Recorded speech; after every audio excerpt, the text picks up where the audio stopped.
అమ్మవారికి చేతితో నేసిన పట్టు వస్త్రాలు అలంకరించారు. హాయ్ అండి, నేను మీ లక్ష్మి. లాస్ట్ వీడియోకి కంటిన్యూస్ వీడియో ఇది. వధూవరులను అలంకరించేలోగా మరొక వైపు కళ్యాణం జరిపించడానికి కావాల్సిన తరంబ్రాలు కలిపేస్తున్నారు. బియ్యంలో పసుపు నెయ్యి వేసి తరంబ్రాలు కలుపుతున్నారు. ఈ విషయం మీకు తెలుసా? తరంబ్రాలు కలిపేటప్పుడు ఎవరూ మాట్లాడకుండా నిశ్శబ్దంగా కలపాలంట. ఇలా అందరూ కలుపుతుంటే నాకు ఒక సామెత గుర్తొచ్చింది. నలుగురు చేతులేస్తే ఎంతసేపు అంటారు కదా, అది ఇదేనేమో. అందరూ ఒక చేయి వేస్తే తరంబ్రాలు కలపడానికి 5 నిమిషాలు కూడా పట్టలేదు. ఇక్కడ చూడండి, మా అత్తకి కళ్ళజోడు పెడుతున్నారు. ఎందుకో తెలుసా?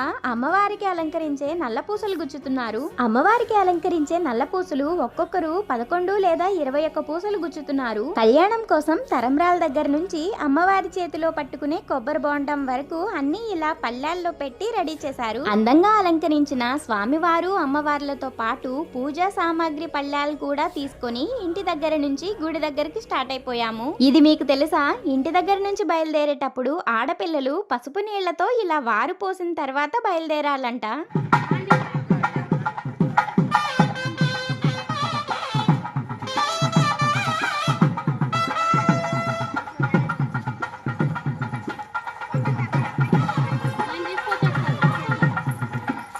ఫైనలీ గుడి దగ్గరకైతే వచ్చేసాము. ఈ పళ్ళాలన్నీ కూడా స్వామివారి కళ్యాణం జరుగుతున్న స్టేజ్ మీద పెట్టారు. ఆ తర్వాత జీలకర్ర బెల్లం కలిపి ఇలా మెత్తగా నూరి ముద్దలా చేసి పంతులు గారికి ఇచ్చాము. మనం చేసేవన్నీ పూర్తయ్యాయి. కళ్యాణం కోసం కావాల్సినవన్నీ పంతులు గారు రెడీ చేస్తున్నారు. నేనైతే స్వామివారి కళ్యాణం ఇలా దగ్గర నుంచి చూడడం ఫస్ట్ టైం. మీరెప్పుడైనా చూసారో లేదో కామెంట్ చేయండి. కళ్యాణం స్టార్ట్ అయిన దగ్గర నుంచి కంప్లీట్ అయ్యే వరకు దగ్గరే ఉండి చూసాము. స్వామివారి కళ్యాణంలో ప్రతి ఘట్టము కూడా పంతులు గారు అందరికీ అర్థమయ్యేలా చక్కగా వివరిస్తూ కళ్యాణం జరిపించారు.